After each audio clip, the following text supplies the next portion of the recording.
தரிசு நிலங்கள் அனைத்தும் பலன் கொடுக்க வேண்டுமே. தரிசு நிலங்கள் அனைத்தும் பலன் கொடுக்க வேண்டுமே. வேதவசன விதைகள் எங்கும் விதைக்கப்பட வேண்டுமே. வேதவசன விதைகள் எங்கும் விதைக்கப்பட வேண்டுமே. தீர்க்க தரிசனம் உரைக்கப்படணும். வேத வாக்கு தத்தங்கள் நிறைவேறணும். தீர்க்க தரிசனம் உரைக்கப்படணும். வேத வாக்கு தத்தங்கள் நிறைவேறணும். தரிசு நிலங்கள் அனைத்தும் பலன் கொடுக்க வேண்டுமே. தரிசு நிலங்கள் அனைத்தும் பலன் கொடுக்க வேண்டுமே.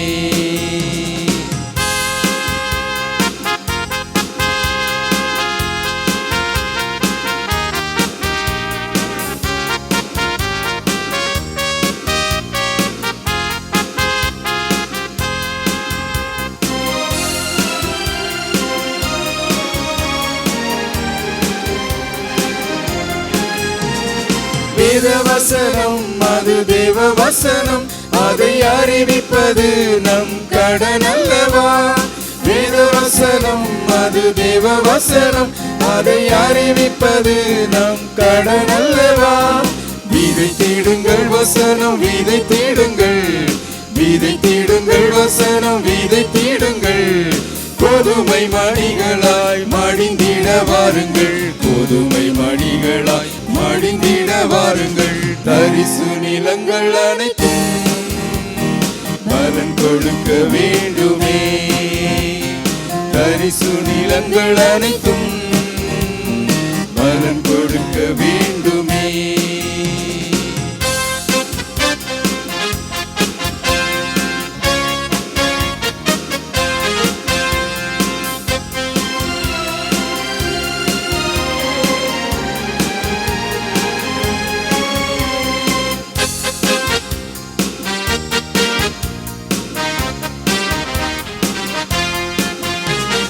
பாரத விளை நிலம் முற்றிலும் விளைந்தது. புண்ணிய நதிகளில் மூழ்கிட விரையுது. பாரத விளை நிலம் முற்றிலும் விளைந்தது. புண்ணிய நதிகளில் மூழ்கிட விரையுது. அறுத்திடுவோம் சுயத்தை பதராக்குவோம். அறுத்திடுவோம் சுயத்தை பதராக்குவோம். ஜெபித்து உழைத்து பின் களத்தை நிரப்புவோம். ஜெபித்து உழைத்து பின் களத்தை நிரப்புவோம். தரிசு நிலங்கள் அனைத்தும் பலன் கொடுக்க வேண்டுமே. தரிசு நிலங்கள் அனைத்தும் பலன் கொடுக்க வேண்டுமே. வேதவசன விதைகள் எங்கும் விதைக்கப்பட வேண்டுமே. வேதவசன விதைகள் எங்கும் விதைக்கப்பட வேண்டுமே. தீர்க்க தரிசனம் உரைக்கப்படணும். தேவ வாக்கு தத்தங்கள் நிறைவேறணும். தீர்க்க தரிசனம் உரைக்கப்படணும். வேத வாக்கு தத்தங்கள் நிறைவேறணும். தரிசு நிலங்கள் அனைத்தும் பலன் கொடுக்க வேண்டுமே. தரிசு நிலங்கள் அனைத்தும் பலன் கொடுக்க வேண்டுமே.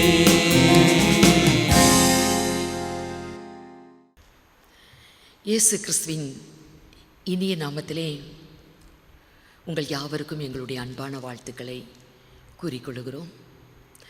தேவனாகிய கர்த்தர் உங்கள் அனைவரையும் ஆசீர்வதிப்பாராக. கண்களை மூடி நாம் ஜெபிப்போம். அன்பும் கருணை நிறைந்த கர்த்தாவே, சர்வ வல்லமையுள்ள எங்கள் தேவனாகிய கர்த்தாவே, உமக்கே மகிமை உண்டாகட்டும். அருமையான இந்த வேளைக்குள் எங்களை கொண்டு வந்தீர். தேவனாகிய கர்த்தர் எங்களோடு கூட இருந்து கிரியை செய்கிறீர். கர்த்தருடைய ஆவியானவர் இந்த வேளையிலே தம்முடைய வல்லமையுள்ள வார்த்தைகளை நீர் எங்களுக்கு தரப்போகிறீர்.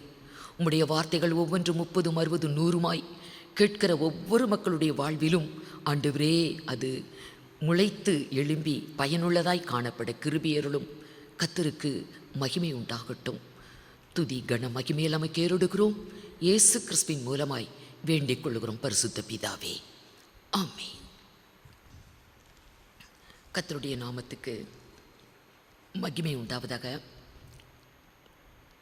எபேசியர் 5ஆம் அதிகாரம் 15 17 வரைக்கும் வாசிக்க கேட்கலாம். ஆனபடினாலே நீங்கள் ஞானமற்றவர்களைப் போல நடவாமல் ஞானம் உள்ளவர்களைப் போல கவனமாய் நடந்து கொள்ள பார்த்து, நாட்கள் பொல்லாதவைகளானதால் காலத்தை பிரயோஜனப்படுத்திக் கொள்ளுங்கள். ஆகையால் நீங்கள் மதி அற்றவர்களாய் இராமல் கர்த்தருடைய சித்தம் இன்னதென்று உணர்ந்து கொள்ளுங்கள். கர்த்தருக்கு மகிமை உண்டாகட்டும். அப்போஸ்தலனாகிய பவுல் எபேசு பட்டணத்தில் இருக்கிற தேவ ஜனங்களுக்கு, சபைக்கு இந்த நிரூபத்தை அவர் எழுதுகிறார். சபைக்கு சொல்லுகிறார், தேவ பிள்ளைகளுக்கு ஞானமுள்ளவர்கள் எவ்வளோ கவனமாக நடக்கிறாங்களோ அதுபோல் நீங்கள் ஞானமுள்ளவர்களைப் போல நடந்து கொள்ளுங்க. நாட்கள் பொல்லாதவைகள் ஆனதால் காலத்தை பிரயோஜனப்படுத்தி கொள்ளுங்க என்று சொல்லி சபைக்கு அங்கே எழுதுகிறதை பார்க்கிறோம். நாட்கள் பொல்லாதவைகள் ஆனதால் காலத்தை பிரயோஜனப்படுத்தி கொள்ளுங்க, மிக கவனமாக நடந்து கொள்ளுங்க என்று எழுதப்பட்டிருக்கிறது. கர்த்தருக்கு மகிமை உண்டாகட்டும். நாம் வாழ்ந்து கொண்டிருக்கிற இந்த காலம் கூட எத்தனையோ ஒரு பொல்லாத ஒரு காலமாக நாம் இன்றைக்கு பார்த்து கொண்டு இருக்கிறோம். உலகம் முழுவதுமே இன்றைக்கு எத்தனையோ விதத்தில் கொள்ளை நோயினாலும் பல பற்றாக்குறைகளினாலும் வறுமைகளினாலும் பஞ்சத்தினாலும் யுத்தத்தினாலும் எத்தனை சேதங்கள், கஷ்டங்கள், நஷ்டங்கள் இப்படியெல்லாம் இருக்கிறது. தேவன் நமக்கு தந்த இந்த காலத்தை நம்ம பயன்படுத்தணும். பொல்லாத நாட்கள். இன்னுமே பவுல் சொல்லுவார், தீமோத்தேயுக்கு எழுதும்போது, கடைசி நாட்களிலே கொடிய காலங்கள் வருமென்று அறிவாயாக என்று அன்றைக்கே சொன்னார். இன்றைக்கு நாம் வாழ்ந்து கொண்டிருப்பது உண்மையாகவே ஒரு பயங்கரமான ஒரு கொடிய காலம்தான். ஆகவே இப்படிப்பட்ட இந்த நாட்களிலே வாழ்ந்து கொண்டிருக்கிற நாம், நமக்கு தந்திருக்கிற இந்த நாட்களை, காலத்தை நம்ம பயன்படுத்தணும். அப்படியே கொலோசு சபைக்கு கூட பவுல் எழுதுவார் 4ஆம் அதிகாரம் 5வது வசனத்தில், புறம்பே இருக்கிறவர்களுக்கு முன்பாக ஞானமாய் நடந்து காலத்தை பிரயோஜனப்படுத்திக் கொள்ளுங்கள். புறம்பே இருக்கிறவர்கள் மற்றவங்கள நம்மளை பார்க்குறாங்க. ஆகவே ரொம்ப ஞானமாக, ரொம்ப நம்ம கவனமாக நடந்து நமக்கு கொடுக்கப்பட்டிருக்கிற காலத்தை பயன்படுத்தி கொள்ளணும். ஏனென்றால் மனிதர்களுக்கு என்ன நேரிடும், என்ன வரும், மனிதன் தன் காலத்தை அறியான் என்று வேதம் சொல்லுகிறது. மச்சங்கள் எப்படி வலையில் அகப்படுதோ, பறவைகள் கண்ணிகளை எப்படி அகப்படுறதோ, அப்படியே மனிதன் ஒரு மோசமான ஒரு கொடிய நாட்களில் அவனும் அதே போல் பல துன்பத்தில் அகப்படுவான். மனுஷருக்கு என்ன நேரிடும் என்று தன் காலத்தை மனிதன் அறியான். யாருக்கும் தெரியாது. இன்றைக்கி நம்ம நல்லா இருக்கிறோம், நாளைக்கு நமக்கு என்ன என்பதை குறித்து நமக்கே தெரியாது. ஆகவே இந்த நாளை நாம் கர்த்தருக்குள்ள ஆதாயப்படுத்திக் கொள்ள வேண்டும், பயன்படுத்த வேண்டும். ஆகவே நம்முடைய வழிகளை செவ்வைப்படுத்தி நம்ம மனம் திரும்பி கர்த்தருக்கு முன்னதாக ஒரு நல்ல ஜீவியம் செய்யணும், ஒரு நல்ல வாழ்க்கை நம்ம வாழணும். ஏன்னா நாளைக்கு பார்த்துக்கலாம், பிறகு பார்த்துக்கலாம் என்று காலத்தை தாழ்த்தினால் நம்முடைய வாழ்க்கையில் என்ன நடக்கும், ஏது நடக்கும் என்றே தெரியாது. மனிதன் தன் காலத்தை அறியான். கொடுக்கப்பட்ட காலத்தை பயன்படுத்தினாதான். யூதாசை எடுத்துக்கலாம். அவனுக்கே தெரியாது அவனுடைய வாழ்வின் முடிவு. நல்லா இருப்போம் என்று தான் அவன் எண்ணினான். ஆண்டவராகிய இயேசுவை காட்டி கொடுப்பதற்கு பணம் பேசி இவ்வளோ பணத்தை வாங்கியிருக்கிறான். இயேசு கிறிஸ்துவை காட்டி கொடுத்தாலும் அவரை யாராலும் பிடிக்க முடியாது என்று தான் எண்ணினான்.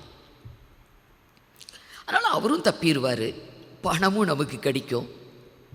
அப்படிதான் அவன் வாழ்க்கையில் எண்ணினா, எதிர்பார்த்தான்.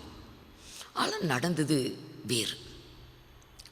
ஆண்டவராகிய இயேசு கிறிஸ்துவை எத்தனையோ முறை அவரை பிடித்து கொலை செய்வதற்காக யூதர்கள் எவ்வளோ தரம் முயற்சி பண்ணினாங்க. ஆனால் அவரை பிடிக்க முடியல. ஒரு முறை யூதர்கள் தங்களுடைய ஊர் கட்டப்பட்டிருக்கிற உயரமான ஒரு மலை மேலே, அந்த உச்சி, அந்த மலையின் சிகரத்தில் ஆண்டவரை இழுத்து சென்று அங்கே இருந்து தலைகீழாய் உருட்டிவிட வேண்டும், கொலை செய்ய வேண்டும் என்று அவரை கொண்டுட்டு போனாங்க. ஆனால் அதன் மத்தியில் அங்கே இழுத்துட்டு போன பிறகு கர்த்தர் அவர்களை விட்டு கடந்து போய்விட்டார், மறைந்து போய்விட்டார் என்று பார்க்கலாம். லூக்கா 4ஆம் அதிகாரம் 28 பார்த்தா வாசிங்க. ஜெப ஆலயத்தில் இருந்த எல்லாரும் இவைகளை கேட்ட பொழுது கோபம் உண்டு எழுந்திருந்து அவரை ஊருக்கு புறம்பே தள்ளி தங்கள் ஊர் கட்டப்பட்டிருந்த செங்குத்தான மலையின் சிகரத்தில் இருந்து அவரை தலைகீழாய் தள்ளி விடும்படிக்கு அவ்விடத்திற்கு கொண்டு போனார்கள். அவரோ அவர்கள் நடுவில் நின்று கடந்து போய்விட்டார், தப்பிவிட்டார். அவரை பிடிக்க முடியல. அப்படியே பல சந்தர்ப்பங்களில், எத்தனையோ சந்தர்ப்பங்களில், யோவான் சுவிசேஷம் 8ஆம் அதிகாரம் 59வது வசனத்தில் கூட எல்லாரும் கல்லுகளை எடுத்துக்கிட்டாங்க, கல்லெறிந்து அவரை கொலை செய்ய வேண்டும் என்று. கர்த்தர் அப்படியே மறைந்து அவர்களை விட்டு கடந்து போய்விட்டார், மறைந்து விட்டார். அவங்க கண்ணுக்கே தெரியல. இதுபோல அநேக சந்தர்ப்பங்களில் கர்த்தரை கொலை செய்வதற்கு, கொல்லுவதற்கு யூதர்கள் எத்தனையோ முயற்சி பண்ணினாங்க. அவர்கள் கைக்கு தப்பி அவர் அப்படியே மறைந்து விட்டார், கடந்து போய்விட்டார். அவங்களால அவரை பிடிக்க முடியல, ஒன்றும் செய்ய முடியல. ஆகவே யூதாஸ் நினைச்சான், அவரை எப்படி பிடிக்க முடியும்? எத்தனை சந்தர்ப்பங்களில் அவரை பிடிக்க முடியல, அப்படி சட்டுன்னு மறைஞ்சிட்டார், கடந்து போய்விட்டார், அவங்க கண்ணுக்கே தெரியாமல். ஆகவே அவரை பிடிக்க முடியாது, பணமும் நம்மளுக்கு கிடைச்சிரும், அப்படிதான் நினைத்தான். ஆனால் முடிவு என்ன? அவனே தற்கொலை பண்ணி சாகக்கூடிய நிலைமைக்கு முடிவு சென்று விட்டது. அவன் சொல்லுவான், குற்றமில்லாத இரத்தத்தை நான் காட்டி கொடுத்ததினால் நான் பாவம் செய்தேன் என்று நான்கு கொண்டு செத்தான் என்று மத்தேயு 27:4 சொல்லப்பட்டிருக்கும். பாருங்க, அவனுக்கு அவனுடைய முடிவு அவனுக்கு தெரியல. தேவன் தந்த காலத்தை, ஆண்டவர் கொடுக்கிற சமயங்களை மனிதன் இப்படிதான் பயன்படுத்தாம தங்களுடைய வாழ்வை பாழாக்கி கொள்ளக்கூடிய மனிதர்கள் எத்தனை பண ஆசையினால, பொருள் ஆசையினால, உலக ஆசையினால தன் ஆத்துமாவை கெடுத்து போட்டவர்கள் நிறைய பேர் இருக்கிறாங்க. ஆனால் வேதத்தில் பார்க்கிறோம், கொடுக்கப்பட்ட காலத்தை நம்ம பிரயோஜனப்படுத்தணும். நமக்கு தந்த காலத்தை நாம் பயன்படுத்தணும். ஒரு நிலம் இருக்குது, அதை உழ வேண்டிய நேரத்தில் அதை உழணும், பண்படுத்தணும். அப்போ தான் அறுவடை வேளையிலே நல்ல ஒரு அறுவடையை பார்க்க முடியும். ஆனால் ஒரு மனிதன் இருந்தானா, சோம்பேறி, குளிருகிறதென்று உழமாட்டான், அறுப்பிலே பிச்சை கேட்டாலும் அவனுக்கு கிடைக்காது என்று வேதத்தில் சொல்லப்பட்டு இருக்கிறது, நீதிமொழிகள் 20:4. அப்போது உழ வேண்டிய காலத்தில் உழுதாதான் அறுவடை வேளையில் ஒரு சிறப்பான ஒரு நல்ல அறுவடையை பார்க்க முடியும். நிலம் என்றாலே அது நம்ம தான், மனிதர்களை குறிக்கிற ஒரு சொல்லுதான். ஆகவே வேதத்தில் ஆண்டவர் பல தீர்க்கதரிசிகளை கொண்டு தரிசு நிலங்களை பண்படுத்துங்கள் என்று சொல்லுகிறார். தரிசு நிலங்களை பண்படுத்துங்கள். அப்பதான் விதைக்கிற விதை அது முளைத்து பலன் கொடுக்கும். விதித்தவர்களுக்கு ஏற்ற ஒரு பலனை கொடுக்கும், இல்லாம அது பலன் கொடுக்காது. ஆகவே தரிசு நிலம், அதை பண்படுத்துங்கள். எரேமியா 4ஆம் அதிகாரம் 3வது வசனம். யூதா மனுஷரோடும் எருசலேமியரோடும் கர்த்தர் சொல்லுகிறது என்னவென்றால், நீங்கள் முள்ளுகளுக்குள்ளே விதையாதிருங்கள். முள்ளுகளுக்குள்ளே விதையாதிருங்கள். தரிசு நிலத்தை பண்படுத்துங்கள். ஒரு நிலம் பண்படுத்தப்படல, உழப்படல, அப்படிப்பட்ட ஒரு நிலம், முட்செடிகளும் முட்புதர்களும் நிறைந்த ஒரு நிலம், அதுல விதைய விதைச்சா பலனே இல்லை. ஆகவே முள்ளுகளுக்குள்ளே விதையாதிருங்கள். முள்ளுகளுக்குள்ளே உங்கள் விதையை விதைக்க வேண்டாம். முதலாவது தரிசு நிலத்தை பண்படுத்துங்க என்று கர்த்தர் சொல்லுகிறார். எரேமியாவை கொண்டு மாத்திரமல்ல, அநேக தீர்க்கதரிசிகளை கொண்டு கர்த்தர் பண்படுத்தும்படி சொல்லுகிறார். ஓசியா தீர்க்கதரிசியை கொண்டும் கூட கர்த்தர் சொல்லுவார். ஓசியா 10ஆம் அதிகாரம் 12ஆம் வசனத்தில் தரிசு நிலத்தை பண்படுத்துங்கள். நிலம் என்றா அது நம்ம தான். ஆண்டவராகிய இயேசு கிறிஸ்து விதை விதைக்கிறவனுடைய உவமை என்று ஒரு உவமை சொல்லுவார். அதில் 4 வகையான நிலங்களை பற்றி சொல்லப்பட்டிருக்கும். விதை விதைக்கிறவன் விதைகள் அப்படியே விதைத்து கொண்டே போனான். சில விதைகள் வழியருகே விழுந்தது, அது முளைக்காது. ஏன்னா மனிதர்கள் நடந்து நடந்து அந்த இடம் ரொம்ப ஹார்டாக இருக்கும். ஆகாயத்து பட்சிகள் வந்து அந்த தானியத்தை அது பொறுக்கிட்டு போயிடுச்சு. அடுத்து கொஞ்சம் விதை கட்பாறையான நிலத்திலே விழுந்தது. அது பூமிக்கடியில் ரொம்ப வேர்விட இடம் இல்லை, ஆகவே வெயில் பட்ட உடனே தீஞ்சு போயிருது. இன்னும் ஒரு நிலம், முச்செடி நிறைந்த ஒரு நிலம், ஆழமாக வேர்விடலாம், ஆனால் மேலே படர முடியாது. இந்த 3 வகையான நிலம் அது பலனற்ற ஒரு நிலமா அங்கே சொல்லப்பட்டு இருக்கும்.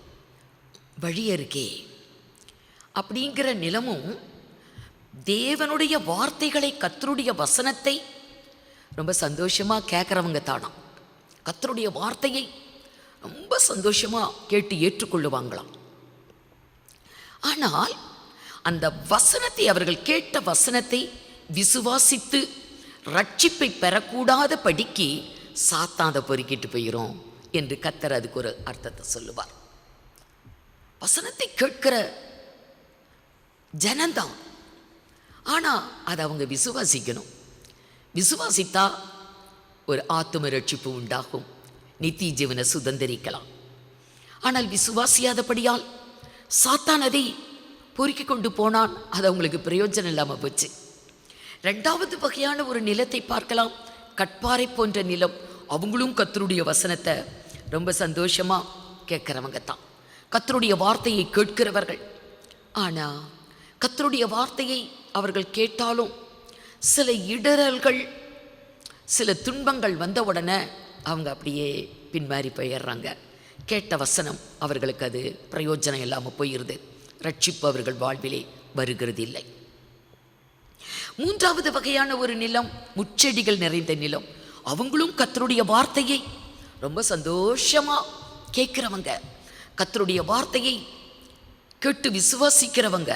ஆனால் தேவனுடைய சத்தியத்தை அவங்க கேட்டாலும் அவங்க உலக கவலை, இப்பிரபஞ்சத்துக்குரிய கவலைகள், ஐஸ்வர்யம், சிற்றின்பம், இவைகளுக்கெல்லாம் இடம் கொடுத்து அவைகள் நெருக்கி போடுகிறபடியினால் கேட்ட வசனம் அவங்க வாழ்க்கையிலும் பிரயோஜனம் இல்லாமல் போய்விடுகிறது என்று கர்த்தர் அர்த்தத்தை சொல்லுவார்.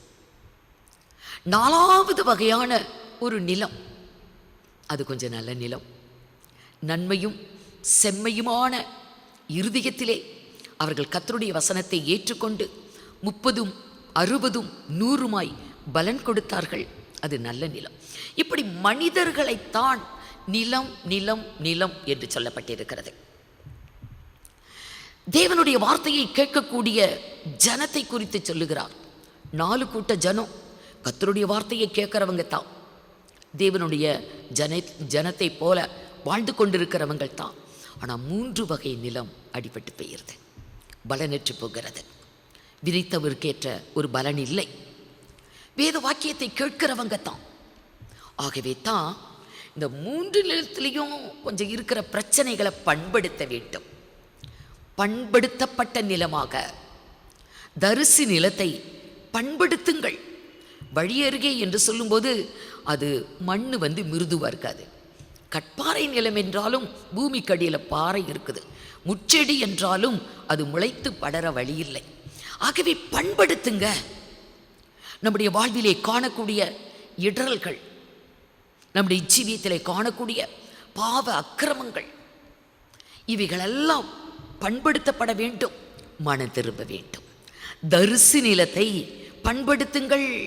நம்ம மனம் திரும்பணும். நம்முடைய மனது கர்த்தர் பக்கமாக திரும்பணும். கொடுக்கப்பட்ட காலத்தை இதற்காக நாம் பயன்படுத்த வேண்டும்.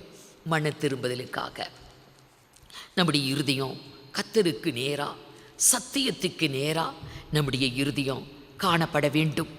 அது இந்த பூமியில் தேவன் கொடுத்த இந்த ஒரே ஒரு வாழ்க்கையில தான் அதை நிறைவேற்ற முடியும். தேவன் கொடுத்த ஒரே ஒரு வாழ்க்கை இது. நம்ம இழந்துட்டோன்னா மீண்டும் இதை போன்ற இன்னொரு வாழ்வு நமக்கு இல்லை. ஒரே ஒரு வாழ்க்கை. இது ஒரு பயனுள்ள ஒரு வாழ்வா நம்ம வாழணும். நம்மை உண்டாக்கின தேவனுக்கு ஒரு பிரியமான ஒரு ஜீவியம் செய்யத்தக்கதாய் நம்ம வாழணும். ஆகவே நம்முடைய குறைகளை உணர்ந்து, குற்றங்களை உணர்ந்து, மீறுதல்களை உணர்ந்து, தப்பு தவறுதல்களை உணர்ந்து நம்ம சீர்படணும், மன திரும்பணும். தரிசு நிலத்தை பண்படுத்துங்கள். அப்போ விதைக்கப்படக்கூடிய விதை அது முளைத்தெலும்பி பலன் கொடுக்கும். தேவன் சும்மாலாம் வார்த்தையை கொடுக்கறது இல்லை. மாரியும் உறைந்த மழையும் வானத்திலிருந்து இறங்குது, பூமியை நனைக்குது. விதைக்கிறவனுக்கு அந்த விதைத்தவனுடைய விதைகளை அது முளைக்க பண்ணுது. விதைக்கிறவனுக்கு விதையும் புசிக்கிறவனுக்கு ஆகாரத்தையும் கொடுக்கிறது. எப்படியோ அப்படியே நான் அனுப்பின வசனமும் இருக்கும் என்று சொல்லுகிறார். அது வெறுமையாய் என்னிடத்திலே திரும்புகிறதில்லை, நான் அனுப்பின காரியமாகும்படி வாய்க்கும் என்று தேவன் சொல்லுகிறார். கர்த்தர் விதைகளை சும்மா விதைக்கிறதில்லை, ஒரு நோக்கத்துக்காக தான் அவர் தேவனுடைய வார்த்தைகளை, விதை என்றால் கர்த்தருடைய வசனம், ராஜ்யத்தின் வசனம், இது நமக்குள் பலன் கொடுக்க வேண்டுமானால் இந்த வார்த்தைகள் நமக்கு ஜீவனாக, ஆவியாக, நம்முடைய வாழ்விலே ஒரு விடுதலையை கொடுக்கக்கூடியதாக, ஒரு ரட்சிப்பை அருளக்கூடியதாக வேத வாக்கியங்கள் நம்முடைய வாழ்விலே காணப்பட வேண்டுமானால் தரிசு நிலமாகிய நாம் பண்படுத்தப்பட வேண்டும். இந்த வாழ்க்கையில் நம்ம பண்படுத்தப்பட்டாதான் இந்த வாழ்க்கை முடிஞ்ச பிறகு நாம் அதுக்கு பிறகு மன திரும்பினாலும் அது ஒரு பிரயோஜனம் இல்லை. ஏன்னா உலகத்தில் ஒரு மனிதன் வாழ்ந்தான். லூக்கா சுவிசேஷம் 16ஆம் அதிகாரம் 19வது வசனம். ஐஸ்வர்யமுள்ள ஒரு மனுஷன் இருந்தான். ஐஸ்வர்யமுள்ள ஒரு மனுஷன் இருந்தான். அவன் ரத்தாம்பரமும் விலையேற பெற்ற வஸ்திரமும் தரித்து, தினமும் சம்பரமாய் வாழ்ந்து கொண்டிருந்தான். ஒரு மனிதன் இருக்கிறான். அவனுடைய ட்ரெஸ் எத்தனை விலை உயர்ந்த ஆடம்பரமான வஸ்திரம், நல்ல உயர்ந்த ஆகாரம், வாழ்வின் தரமே ரொம்ப உயர்ந்தது. அவன் புசிக்கும் பொழுது தவறி விழக்கூடிய மேஜை துணிக்கை நமக்கு கிடைச்சா பசியை ஆற்றலாமே என்று ஆசையோடு ஒரு தரித்திரனாகிய ஒரு மனிதன் அவனோட வாசல் கிட்ட இருந்தான். அவனுக்கு கிடைச்சதா கிடைக்கலையான்னு தெரியாது, ஆசைப்பட்டான். அந்த மேஜை துணிக்கையினால் தன் பசியை ஆற்ற ஆசையாக இருந்தான். கிடைச்சதோ கிடைக்கலையோ. 2 பேரும் ஒரு நாளிலே மரித்தார்கள். ஐஸ்வர்யன் மரித்தான். எத்தனை ஆடம்பரமான அடக்காராதனையாக இருக்கும். இவன் லாசுரு மரித்தான். அவனை யார் அடக்கம் பண்ணியிருப்பான்? முனிசிபாலிட்டி தான் தூக்கிட்டு போயிருப்பாங்க. முடிவு. ஆனால் தேவதூதர்கள் அந்த ஏழையை கொண்டு போய் ஆபிரகாமுடைய மடியில் உட்கார வைத்தார்கள். அங்கே இளைப்பாறினான்.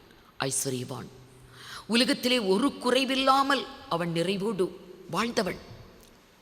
ஒருபோதும் அவனுடைய கண்களை நேராக மேலே ஏறெடுத்திருக்க மாட்டான். தேவனை நினைத்திருக்க கூட மாட்டான். அவனுடைய வாழ்விலே பாவங்கள், அக்கிரமங்கள், அநியாயங்கள், அசுத்தங்கள் எவ்வளவோ நிறைந்திருக்கலாம். இவைகளெல்லாம் தவறு என்று அவன் உணர்ந்திருக்கவே முடியாது. அவன் கீழே அக்கினிக்கு போனான். அக்கினியிலே வேகும் பொழுது அதனுடைய வேதனையை அவனால் தாங்க முடியல. ஏன்னா ஆபிரகாம் இடத்துல சொல்லுவான், இந்த வேதனையான இடத்திலே என் சகோதரர்கள் வராமல் இருக்கணும். வேதனையை உணர்றான். இப்படி ஒரு இடம் இருக்கிறது, இவ்வளோ ஒரு கொடூரமான ஒரு இடம் இருக்கிறது என்பதை அவன் கீழே போய் தான் உணர்றான். இவன் மனம் திரும்பி என்ன பிரயோஜனம்? அவன் தன் நிலத்தை அவன் பண்படுத்தி என்ன பிரயோஜனம்? உலக வாழ்விலே ஒரு மனிதன் தன்னை பண்படுத்தாவிட்டால், மனம் திரும்பாவிட்டால், சீர்படாவிட்டால், அவன் வாழ்வு முடிந்த பிறகு அவன் எவ்வளோதான் அவன் உணர்ந்தாலும் ஃபீல் பண்ண ஒரு பிரயோஜனம் இல்லை. ஆனால் லாசுரு ஆபிரகாமுடைய மடியில் இளைப்பாறுகிறான். இவன் கேட்டான், என் தகப்பனாகிய ஆபிரகாமே, லாசுருவை அனுப்புங்க, அவனுடைய விரல் நுனியில் தண்ணீரை தொட்டு என் நாவை குளிர பண்ணுவதற்கு அனுப்புங்கன்னு கேட்டான். எத்தனை ஒரு கொடூரமான ஒரு முடிவு! அக்கினியின் அகோரம், வேதனை உள்ள ஒரு இடம், ஒரு டிராப் தண்ணி கிடைக்காத இடம். அங்கே அக்கினி அவியாமலும் அவன் புழு சாகாமலும் இருக்கும் என்று ஆண்டவராகிய இயேசு கிறிஸ்து அதை மறுபடியும் மறுபடியும் மறுபடியும் வேதத்தில் சொல்லுகிறார். அப்படிப்பட்ட ஒரு இடம். ஆகவே அந்த கொடிய நரகாக்கினிக்கு ஒரு மனிதன் தப்ப வேண்டுமானால் நித்தியமான சந்தோஷம், மோட்ச பாக்கியம், அங்கே போக வேண்டுமானால் நிலம் பண்படுத்தப்பட வேண்டும். ஆண்டவருடைய வசனங்கள் இன்றைக்கு விதைகளாகிய தேவனுடைய ராஜ்யத்தின் சத்தியங்கள் நமக்குள்ளே பலன் கொடுக்க வேண்டும். ஆகவே பண்படுத்தப்பட வேண்டும். இந்த பூலோகத்தில் இருக்கும்போது தான் பண்படுத்தப்பட முடியும். நம்ம இருதயம் சுத்தமாக இருக்கணும். நம்முடைய இருதயம் சுத்தமாக இருக்கணும். ஆண்டவராக இயேசுவே சொன்னார், இருதயத்திலே சுத்தமுள்ளவர்கள் பாக்கியவான்கள், அவர்கள் தேவனை தரிசிப்பார்கள். இருதயம் சுத்தமாக இருக்கணும். அதுக்கு நம்ம மன திருப்பணும். நம்முடைய வாய், நம்முடைய கண்கள், நம்முடைய கைகள், கால்கள், அவயவங்கள் எல்லாமே நேர்மையாக உண்மையாக சுத்தமாக இருந்தால் இருதயம் சுத்தமாக இருக்கும். ஏன்னா வேதம் அப்படி சொல்லுகிறது. நீதிமொழிகள் 4ஆம் அதிகாரம் 23 பாருங்க.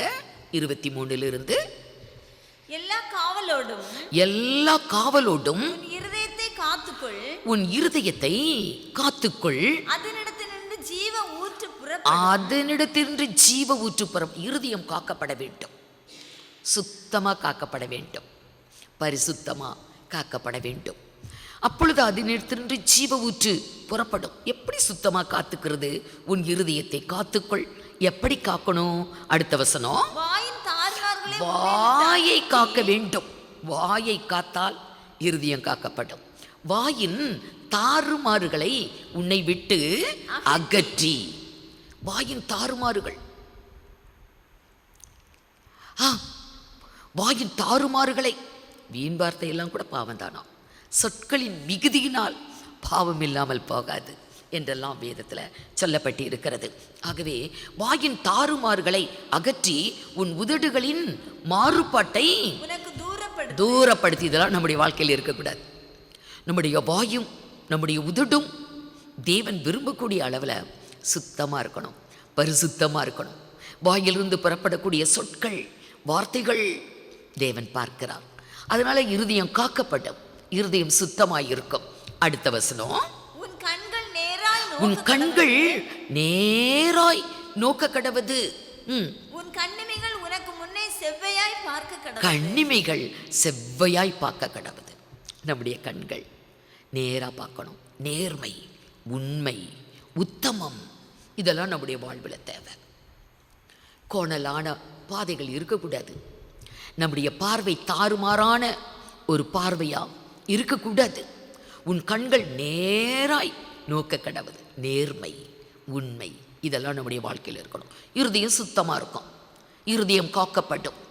நம்முடைய வாயினால இருதயம் காக்கப்படும். நம்முடைய கண்களினால இருதயம் காக்கப்படும். அடுத்த வசனம், உன் கால்நடையை சீர்தூக்கி உன் பார். கால்நடையை சீர்தூக்கிப்பார். அப்படின்னா நம்முடைய வாழ்வை கொஞ்சம் சீர்தூக்கி பார்க்கணும். நான் எப்படி வாழ்கிறேன்? என்னுடைய வாழ்க்கை எப்படி இருக்கு? என்னுடைய வாழ்க்கை சுத்தமாக இருக்கா? தேவன் விரும்பக்கூடிய அளவில் காணப்படுதா? எனக்கு இஷ்டமாக கால் போன போக்கில், மனம் போன போக்கில் வாழ்ந்து கொண்டிருக்கிறேன்னா? இல்லை சத்தியத்தின் மார்க்கத்தில், இன்றைக்கு இந்த உத்தம மார்க்கத்தில், இந்த ஜீவ மார்க்கத்தில் நான் நேராக போகிறேனா என்று நாம் கால்நடையை சீர்தூக்கி பார்க்க வேண்டும். வலது புறமாவது இடது புறமாவது சாயாதே. வாசிங்க. வலது புறமாவது இடது புறமாவது சாயாதே. காலை தீமைக்கு விலக்குவாயாக. கால்களை தீமைகளுக்கு விலக்க வேண்டும். இந்த நாட்களில் எவ்வளோ தீமைகள், எவ்வளோ கொடூரமான காரியங்கள், கொலைகள், கொள்ளைகள், எத்தனை எத்தனை. ஆகவே நம்முடைய வாழ்வை சீர்தூக்கி பார்க்க, இதெல்லாம் நம்முடைய வாழ்விலே காணக்கூடிய முட்புதர்கள். முள்ளுகளுக்குள்ளே விதையாதிருங்கள் என்று வேதத்தில் பார்த்தோம். தரிசு நிலத்தை பண்படுத்துங்கள். முள்ளுகளுக்குள்ளே விதையை விதையாதிருங்கள். என பிரயோஜனம் இல்லை. இன்றைக்கு நம்முடைய வாழ்வில் காணக்கூடிய இந்த முட்களை அகற்றி நம்முடைய நிலத்தை பண்படுத்த வேண்டும். நம்முடைய வாழ்வை பண்படுத்த வேண்டும். நம்முடைய ஆவி, ஆத்துமா, சரீரத்தை பண்படுத்த வேண்டும், சீர்படுத்த வேண்டும், மன திரும்ப வேண்டும். தேவன் தந்த காலத்தை நம்ம பயன்படுத்தணும். நாட்கள் பொல்லாதவைகள் ஆனதால் காலத்தை பிரயோஜனப்படுத்திக் கொள்ளுங்கள். நமக்கு என்ன நடக்கும், என்ன நேரிடும் என்று நமக்கு தெரியாது. இன்றைக்கு உலகத்தில் போர் மூண்டு கொண்டு இருக்கிறது. நாடுகளுக்கிடையே இந்த ஜனங்கள் எவ்வளவு வேதனைகளை அனுபவிக்கிறாங்க. கொடிய துயரத்துக்குள்ள ஜனங்கள் வாழ்ந்து கொண்டு இருக்கிறாங்க. இன்றைக்கு நம்முடைய வாழ்க்கையில் நமக்கு என்ன நடக்கும் என்பது, மனிதன் தன் காலத்தை அறியான். கொடுக்கப்பட்ட காலத்தை நம்ம ஆதாயப்படுத்தணும். தேவன் தந்த காலத்தை பயன்படுத்தணும். நம்முடைய வாழ்விலே காணக்கூடிய முட்களை அகற்றிவிட்டு விதைகள் முளைக்கத்தக்கதாக அது பண்பட்ட நிலமாக காணப்படணும். தேவனுடைய ராஜ்யத்தின் வசனங்களை நாம் கேட்குறோம். அது நமக்கு பலன் கொடுக்குதா? தேவன் ஒரு நோக்கத்தோடு விதையை விதைக்கிறார், அது பலன் கொடுக்க வேண்டும் என்று. ஆனால் பலனற்ற ஒரு நிலமாக, ஒரு பாழ் நிலமாக, பிரயோஜனமற்ற ஒரு நிலமாக நம்ம இருக்கிறதுல, ஆண்டவருக்கு பிரியமான ஒரு பிரயோஜனமான வாழ்க்கை வாழ வேண்டுமானால் தரிசு நிலத்தை பண்படுத்த வேண்டும். நம்முடைய வாழ்விலை காணக்கூடிய முட்கள், முட்புதர்கள், இவைகளை எல்லாம் அகற்றிவிட வேண்டும். நம்முடைய வாழ்வில் காணக்கூடிய குற்றங்கள், குறைகள், மீறுதல்கள், பாவங்கள், அநியாயங்கள், அக்கிரமங்கள், அசுத்தங்கள், இவைகளெல்லாம் உள்ளுதான். வேதத்திலே முட்கள் என்பதற்கு பல அர்த்தங்கள், பல காரியங்கள். அதை முட்கள் என்று சொல்லி வேதம் சொல்லுகிறது. முதலாவது முட்கள் என்று சொல்லக்கூடிய முதல் காரியத்தை பார்த்தால் ஆதியாகமம் 3ஆம் அதிகாரம் 17, 18. பின்பு அவர் ஆதாமை நோக்கி, நீ உன் மனைவியின் வார்த்தைக்கு செவி கொடுத்து புசிக்க வேண்டாம் என்று நான் உனக்கு விலக்கின விருட்சத்தின் கனியை புசித்தபடியினாலே பூமி உன் நிமித்தம் சபிக்கப்பட்டிருக்கும். நீ உயிரோடு இருக்கும் நாளெல்லாம் வருத்தத்தோடு அதன் பலனை புசிப்பாய். அது உனக்கு முள்ளும் குறுக்கும் உழைப்பிக்கும் வெளியின் பயிர் வகைகளை புசிப்பாய். ஆதாம் கர்த்தருடைய வார்த்தைக்கு கீழ்ப்படியாமல் போனபடியினால் அவனுக்கு சாபம், முள் என்ற ஒரு சாபம் சொல்லப்பட்டு இருக்கிறது. கஷ்டப்பட்டு நீ உழைப்ப, ஆனால் உனக்கு அது பிரயோஜனம் இருக்காது. நீ கஷ்டப்பட்டு உழைக்கிற அந்த பூமியில் அது உனக்கு நல்ல பயிர் வகைகளை கொடுக்காது, முள்ளும் குறுக்கும் உனக்கு உண்டாகும் என்று சாபம். தேவனுடைய வார்த்தைகளை நாம் கேட்குறோம், நம்முடைய வாழ்க்கையில் அதை கை கொள்ளணும், அதை ஏற்றுக்கொள்ளணும், அதை கடைபிடிக்கணும். மிகுந்த ஆசீர்வாதங்கள் உண்டு. நாம் அதை கேட்டுட்டு விட்டால் நம்ம எவ்வளவுதான் கஷ்டப்பட்டு உழைத்தாலும் அது பலனற்று போகுது. பார்த்தீங்களா? இப்படி ஆதாமுக்கு தேவன் கொடுத்தது முள்ளும் குறுக்கும் தான் உன்னுடைய பூமி உனக்கு பலனா கொடுக்கும், உன்னுடைய பிரயாசத்துக்கு பலன் அதுதான் என்று சாபம். அது ஒரு முள்ளு. ரெண்டாவது இன்னொரு முள்ளை பார்க்கலாம். என்னாகமம் 33 அதிகாரம் 55வது வசனம்.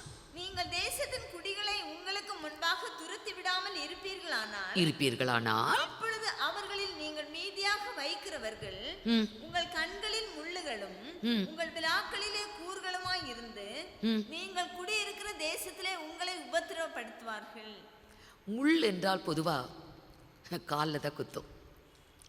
ஆனால் இங்கே பார்க்கிறோம், அழித்து போடுங்கள், உங்களை விட்டு அழித்து போடுங்கள் என்று கர்த்தர் சொல்லக்கூடிய காரியத்தை விட்டு வச்சிட்டோம்னா அந்த காரியங்கள் நம்ம கண்ணுக்கு முள்ளா இருக்குமா.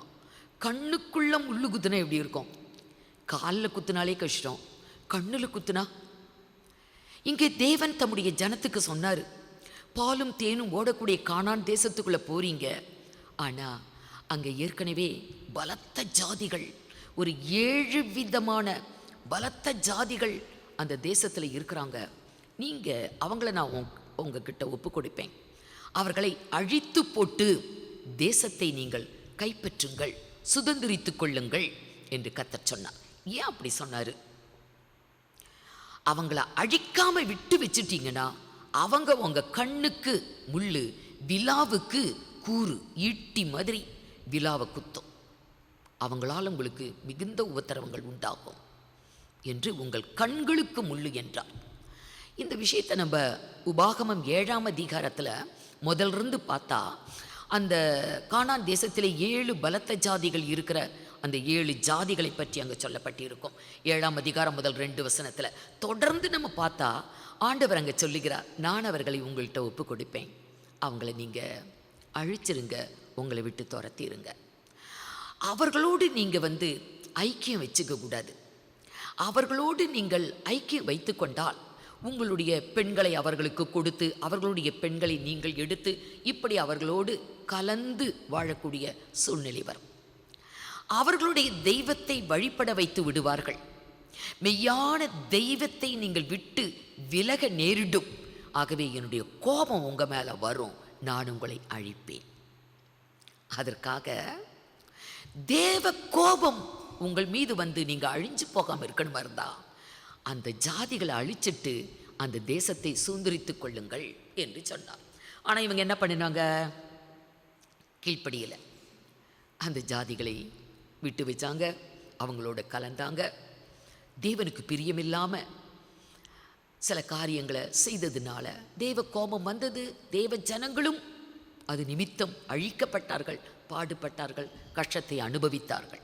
ஆகவே விட்டு வைக்கிற காரியம் அழிச்சிரு என்று சொன்ன பின்பு விட்டு வைத்தால் அந்த காரியங்கள் நம்ம கண்ணுக்கு முள்ளு. அப்படிதான் புதிய ஏற்பாட்டில் ஆவியானவர் நமக்கும் சொல்லுகிறார். எதையெல்லாம் அழித்து போடுங்கள் என்று சொன்னாரோ அதையெல்லாம் நம்ம அழிச்சு போடணும். அழிச்சு போட்டாதான் நமக்கு அது ஆசீர்வாதம்.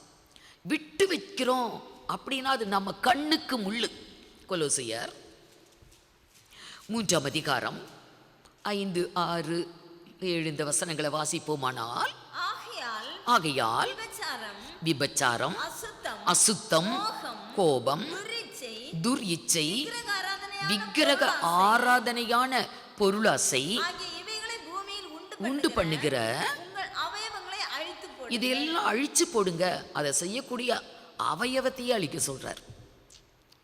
இந்த அசுத்தமான காரியங்கள் நம்முடைய வாழ்வில் இருக்கக்கூடாது, அது அழிக்கப்படணும். அது மாத்திரமல்ல, அடுத்து கீழே இவைகளின் பொருட்டே கீழ்ப்படியாமையின் பிள்ளைகள் மேல் தேவ கோபாக்கினை வரும். இதெல்லாம் வாழ்க்கையில ஒரு மனிதனுடைய வாழ்க்கையில இருந்தா தேவ கோபம் வரும். கர்த்தருடைய கோபாக்கினி வரும். பாவங்களை வச்சுக்கிட்டு ஆசீர்வாதங்களை எதிர்பார்க்க முடியாது. இவைகளையெல்லாம் அழித்து போட வேண்டும். நம்ம அந்த பாவ செயல்களை செய்யக்கூடிய அவயவங்களையே அழிச்சு போடுங்க அப்படின்னு ஆவியானவர் இங்கே சொல்லுகிறார். ஆகவே அது மாத்திரமல்ல, அடுத்த வசனம், இப்பொழுதோ கோபமும் மூர்க்கமும், கோபம், மூர்க்கம், பொறாமை, உங்கள் வாயில் பிறக்கலாக அந்த தூஷண வார்த்தைகள், வம்பு வார்த்தைகள், இவைகளை எல்லாம் விட்டுவிட வேண்டும், அழிக்க வேண்டும். ஒருவருக்கொருவர் பொய் சொல்லாதிருங்கள் என்றும் கீழே வரும். இப்படி நிறைய காரியங்களை தேவன் அழிச்சுப்பட சொல்றார். அதெல்லாம் விட்டு வைக்காதீங்க. இந்த பாவ கிரியைகள் நம்முடைய வாழ்விலே முட்கள்.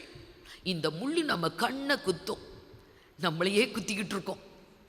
ஆகவே தரிசு நிலம் பண்படுத்தப்பட வேண்டும். அதில் விதிக்கப்படக்கூடிய விதைகள் முளைத்து அது பலன் கொடுக்க, ஆசீர்வாதங்களை பெற்று நாம் செழித்து வாழ பண்படுத்தப்பட வேண்டும். பண்பட்ட நிலமாய் நாம் காணப்பட வேண்டும். இது 2வது முள்ளு. 3வது இன்னொரு முள்ளு இருக்குது. லூகாஸ் விசேஷம் 8ஆம் அதிகாரம் 14வது வசனம். 14, முள்ளுள்ள இடங்களில் விதைக்கப்பட்டவர்கள் வசனத்தை கேட்கிறவர்களாய் இருக்கிறார்கள். கேட்டவுடனே போய் பிரபஞ்சத்திற்குரிய கவலைகளினாலும் ஐஸ்வரியத்தினாலும் சிற்றின்பங்களினாலும் நெருக்கப்பட்டு பலன் கொடாதிருக்கிறார்கள். இங்க பார்க்கிறோம், நிலம் என்றாலே மனிதர்கள் தான். அதுல முச்செடிகள் நிறைந்த ஒரு நிலம், பண்படுத்தப்படாத நிலம். அங்க சில விதைகள் விழுகுது. தேவனுடைய ராஜ்யத்தின் வசனம், சத்திய வசனம் அவங்க உள்ளத்திலையும் விழுகுது, அவங்க செவிகளிலும் கேட்குது. சந்தோஷமா அதை கேட்குறாங்க. கர்த்தருடைய வார்த்தைகளை நிறைய பேர் சந்தோஷமா உட்காந்து கேட்பாங்க. ஆனால் வாழ்வில் தான் கடைப்பிடிக்க மாட்டாங்க. கடைப்பிடிக்க முடியல. ஏன்னா பண்படுத்தப்படாத ஒரு நிலம், அது முளைத்து பலன் கொடுக்க மாட்டேங்குது. இங்கே பார்க்குறோம், சந்தோஷமாக கேட்குறாங்க. ஆனாலும் அவர்கள் உள்ளத்திலே இப்பிரபஞ்சத்துக்குரிய கவலை. இன்னைக்கு அநேக மனிதர்களுடைய இருதயம் கவலைனால தான் நிறைஞ்சிருக்கு. உலக கவலை, இப்பிரபஞ்சத்துக்குரிய கவலை, இப்பிரபஞ்சத்துக்குரிய கவலைகளினாலும் ஐஸ்வர்யத்தினாலும் சிற்றின்பத்தினாலும் நெருக்கப்பட்டு அது பலன் கொடாமல் இருக்குது. கர்த்தருடைய வார்த்தைகள் பிரயோஜனமற்றதாய் போய்விடுகிறது. இப்பிரபஞ்சத்துக்குரிய கவலைகள், உலக கவலைகள் மனதை பாதிக்குது. அது போக பண ஆசை, ஐஸ்வர்யம், பணம் தேவை, பணம் எல்லாத்துக்கும் உதவும். ஆனால் அது மேலே ஆசை வைக்கிறதல்ல. பொன்னும் வெள்ளியும் கர்த்தருடையது. அவர் நினச்சா நமக்கு கொடுக்க முடியும். கர்த்தரை பற்றி கொண்டால் அவர் நமக்கு கொடுப்பார். நம்முடைய தேவைகள் சந்திக்கப்படும். பண ஆசைகள், சிற்றின்பம், உலகத்தில் சிற்றின்பத்தை அனுபவிக்க, இவைகளெல்லாம் தேவனுடைய வார்த்தையை கேட்டாலும் இவைகள் நம்முடைய உள்ளத்தில் முட்களாய் இருக்கிறபடியினால் அது நெருக்கி போடுகிறது பலன். ஆகவே முச்செடிகள் நிறைந்த ஒரு நிலம். அநேகருடைய வாழ்வில் ஆசீர்வாதங்கள் இல்லை. எங்கெங்கேயோ ஓடுவாங்க. வசனம் எங்கெல்லாம் விதைக்கப்படுகிறதோ அங்கெல்லாம் ஓடுவாங்க. இது கடைசி காலம். வசனங்கள் நிறைய விதைக்கப்படுகிறது அநேக இடங்களில். ஆகவே ஒரு இடம் விட்டு வைக்க மாட்டாங்க, ஒரு ஊழியரை விட மாட்டாங்க, ஒரு சபையும் மிஸ் பண்ண மாட்டாங்க. எல்லா இடத்துக்கும் ஓடிக்கிட்டே தான் இருப்பாங்க. அப்படி ஓடி ஓடி ஆசீர்வாதத்தை பார்க்க முடியவில்லை. எங்கே ஓடினாலும், எவ்வளோ வசனத்தை கேட்டாலும் காரணம் என்ன? அது முச்செடிகள் நிறைந்த ஒரு நிலம். ஆகவே அதில் விதிக்கப்பட்ட விதை அது முளைத்து பலன் கொடாது. வேதத்திலே பார்த்தால் நம்ம தான் நிலம். வாசிங்க, எபிரேயர் 6ஆம் அதிகாரம் 7-8 வசனங்கள். எப்படி எனில் தன்மேல் அடிக்கடி பெய்கிற மழையை குடித்து, மழை வானத்திலிருந்து பட்சபாதம் இல்லாமல் எல்லா நிலத்திலையும் தான் பெய்யுது. தேவன் நல்லவர். வெயிலையும் மழையையும் தேவன் பட்சபாதம் இல்லாமல் எல்லாருக்கும் கொடுக்கிறார். நம்முடைய வாழ்க்கையிலே அடிக்கடி பெய்கிற மழை கர்த்தருடைய கிருபை, கர்த்தருடைய ஆசீர்வாதம், கர்த்தருடைய வேத வாக்கியங்கள், அவருடைய சத்தியங்களை கேட்கக்கூடிய தருணங்கள். இதெல்லாம் ரொம்ப ஆசீர்வாதமான ஒன்று. அடிக்கடி நம் மீது பொழிகிற மழை, அடிக்கடி பெய்கிற மழையை குடித்தும் தன்னிடத்தில் பயிரிடுகிறவர்களுக்கு ஏற்ற தன்னிடத்தில் பயிரிடுகிறவர்களுக்கு ஏற்ற பயிரை முளைப்பிக்கும் நிலமானது தேவனால் அது ஆசீர்வாதம் பெறும். ஆனா அடிக்கடி பெய்கிற மழையை குடித்தும் தன்னிடத்திலே விதைக்கப்பட்ட விதையை முளைக்க பண்ணாமல் முட்செடிகளையும் முட்பூண்டுகளையும் முளைப்பிக்கிற நிலமோ தகாததாயும் சபிக்கப்படுவதற்கு ஏற்றதுமாய் இருக்கிறது என்று வேதத்தில் பார்க்கிறோம். நிலம் நாமே அடிக்கடி பெய்கிற மழையை குடிக்கிறோம், ஒரு பிரேயர் விட்டுற மாட்டோம்.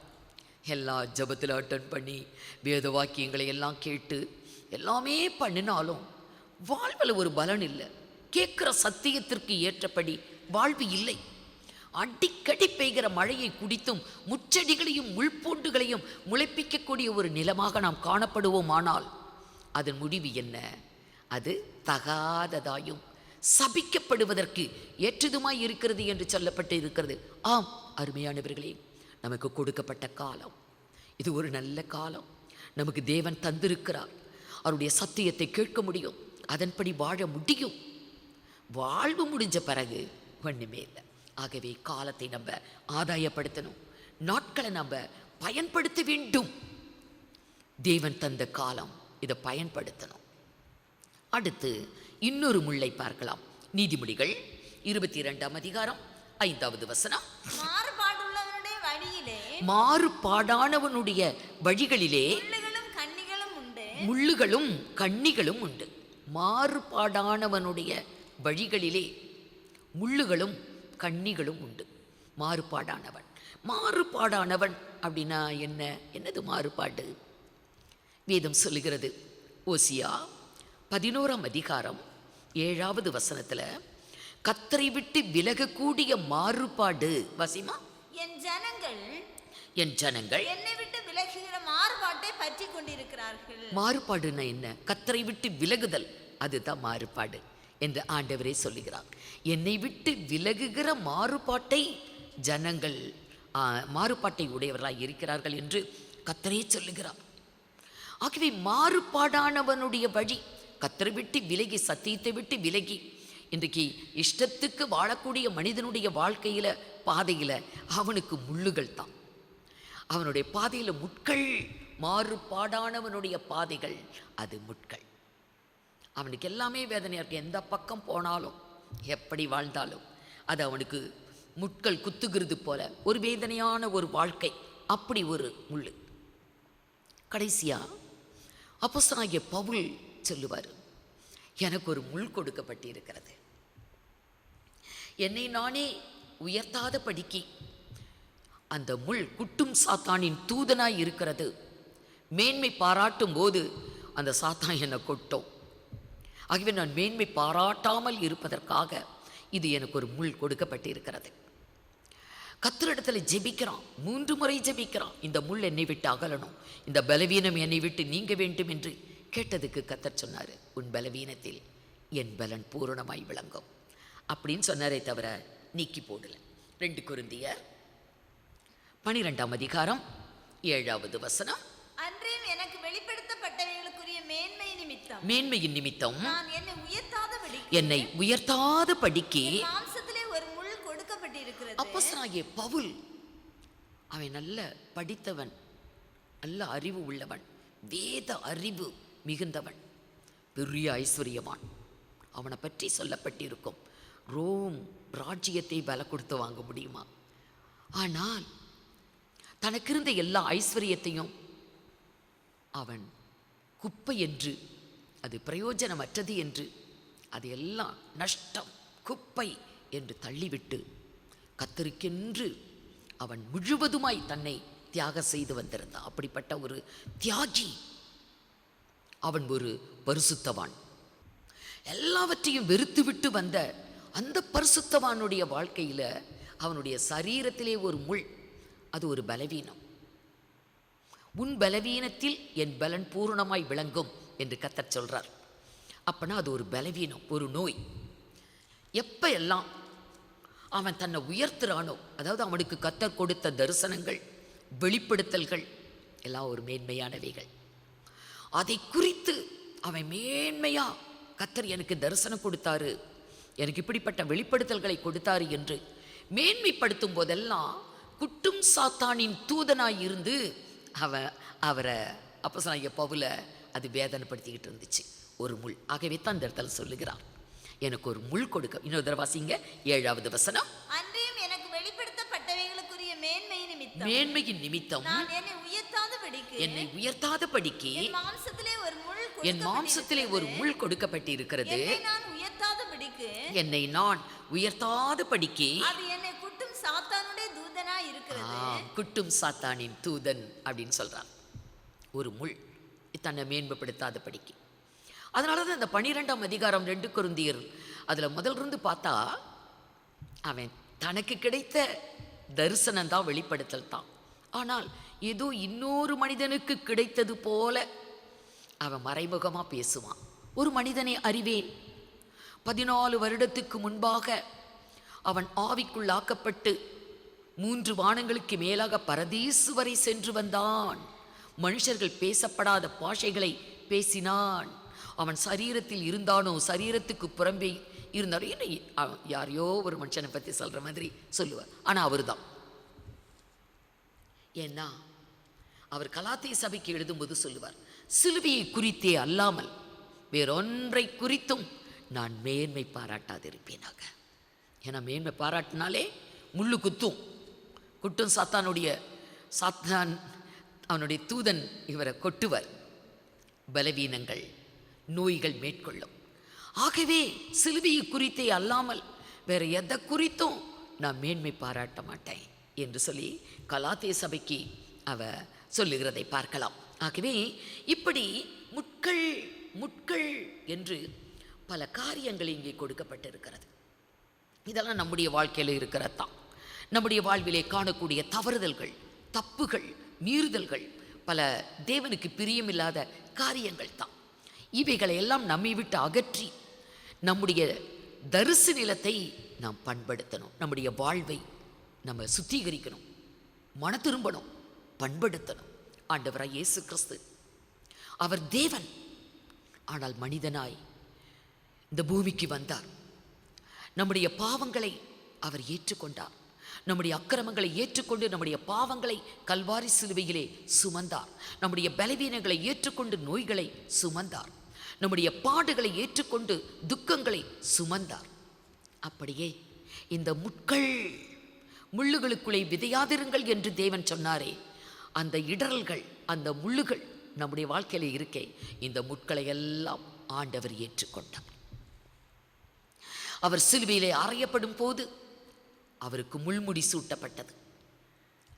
அவர் தலையிலே சூடப்பட்ட முள்முடி நம்முடைய வாழ்விலே காணப்பட்ட முட்கள். இந்த முட்கள் தான் அவருக்கு முள்முடி. தலையிலே முட்கிரீடம், முள்முடி சூட்டப்பட்டவராய் அவரை சிலுவையில் அறையிறாங்க. நம்முடைய பாவங்களை ஏற்றுக்கொண்டார், நம்முடைய அக்கிரமங்களை ஏற்றுக்கொண்டார். நம்முடைய வாழ்விலை காணக்கூடிய இடரல்கள், இடையூறுகள், நம்முடைய வாழ்விலை காணக்கூடிய முட்புதர்கள் எல்லாத்தையும் அவர் கல்வாரி சிலுவையில் சுமந்தார். மத்தேயு சுவிசேஷம் 27ஆம் அதிகாரம் 29-30. முள்ளுகளால் ஒரு முடியை பின்னி அவர் சிரசின் மேல் வைத்து அவர் வலது கையில் ஒரு கோலை கொடுத்து அவன் முன்பாக முழங்காற்படியிட்டு யூதருடைய ராஜாவே வாழ்க என்று அவரை பரியாசம் பண்ணினாங்க. முள்ளுகளால் ஒரு முடியை பின்னி ஒரு கிரீடத்தை செய்து தலையிலே சூட்டினார்களாம். பரியாசம் செய்தார்கள், முகத்திலே அறைந்தார்கள், உமிழ்ந்தார்கள். யூதருடைய ராஜாவே வாழ்க என்று பரியாசம் செய்தார்கள். இவைகளெல்லாம் நம் பொருட்டு. நம்முடைய வாழ்வின் முட்கள், நம்முடைய வாழ்விலே காணக்கூடிய முட்கள், அவர் கிரீடமாயதை ஏற்றுக்கொண்டார். அவர் மாத்திரம் இந்த முள்முடியை ஏற்காமல் இருப்பார். ஆனால் நமக்கு ஏது கிரீடம்? இன்றைக்கு அவர் தன் சிரசில் அந்த முள்முடியை ஏற்றுக்கொண்டதுனால நமக்கு நீதியின் கிரீடம் வைக்கப்பட்டு இருக்கிறது. அப்போஸ்தலனாகிய பவுல் சொல்லுவார், நீதியின் கிரீடம் எனக்கு மாத்திரம் அல்ல, எல்லாருக்கும். வாசிங்க 2 தீமோத்தேயு 4ஆம் அதிகாரம் 7-8 வசனங்கள். நல்ல போராட்டத்தை போராடினேன், நல்ல போராட்டத்தை போராடினேன், ஓட்டத்தை முடித்தேன், விசுவாசத்தை காத்துக்கொண்டேன். காத்துக்கொண்டேன். இது முதல் நீதியின் கிரீடம் எனக்காக வைக்கப்பட்டிருக்கிறது. நீதியுள்ள நியாயாதிபதியாகிய கர்த்தர் அந்நாளிலே அதை எனக்கு தந்தருளுவார். எனக்கு மாத்திரம் அல்ல,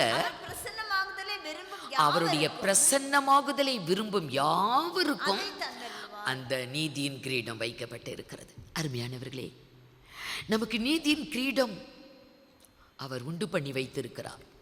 நம்முடைய வாழ்வில் இருக்கக்கூடிய பாவ அக்கிரமங்கள் எல்லா முட்களையும் அவர் சுமந்தபடியினார்.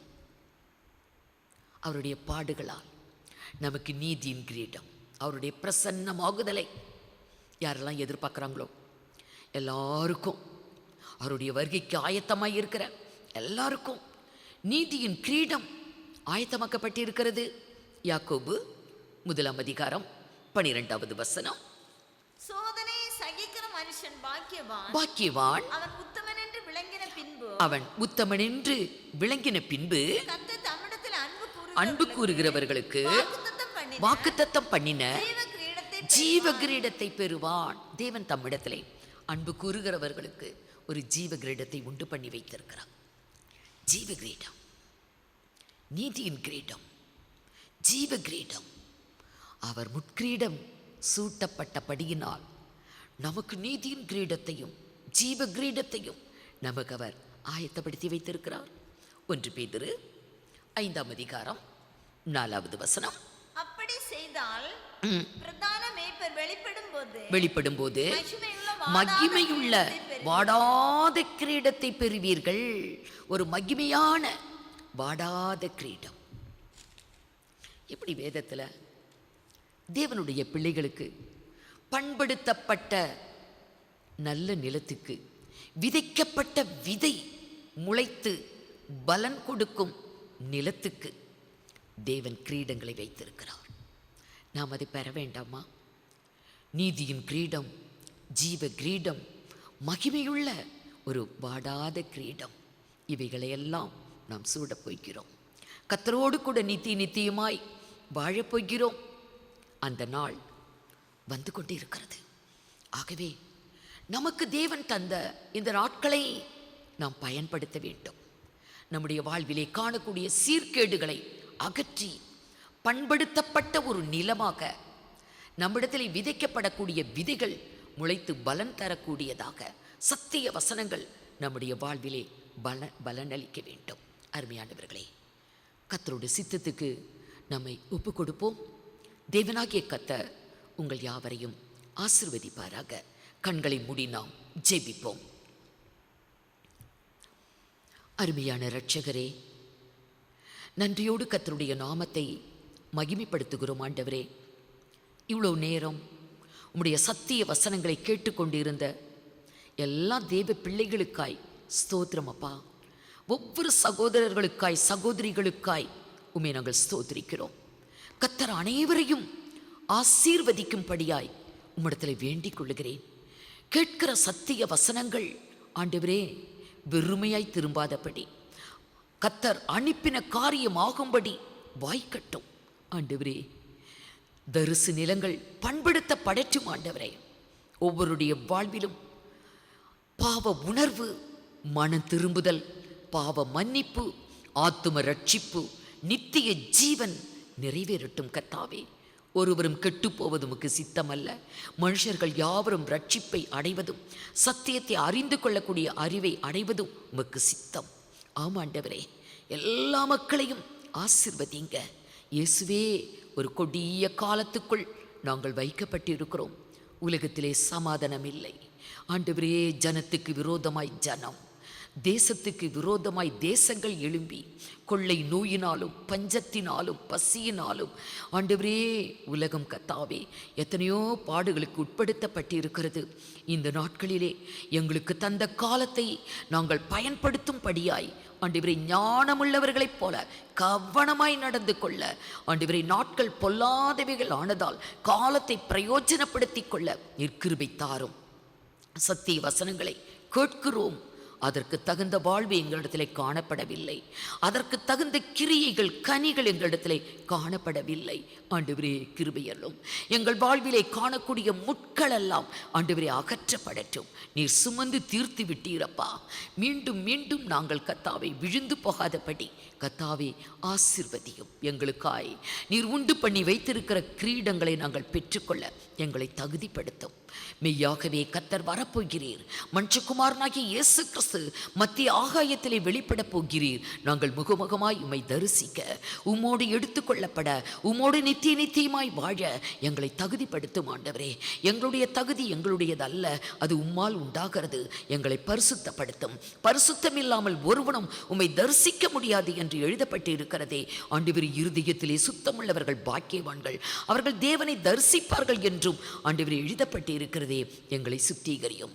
எங்களுடைய வாய், உதடு, கண்கள், கண்ணிமை, கால்கள் அனைத்தையும் ஆண்டவரை சுத்திகரித்து எங்கள் இருதயம் பரிசுத்தமாய் காக்கப்பட கிருபை அருளும். உமக்கே மகிமை உண்டாகட்டும், உமக்கே மகிமை உண்டாகட்டும்.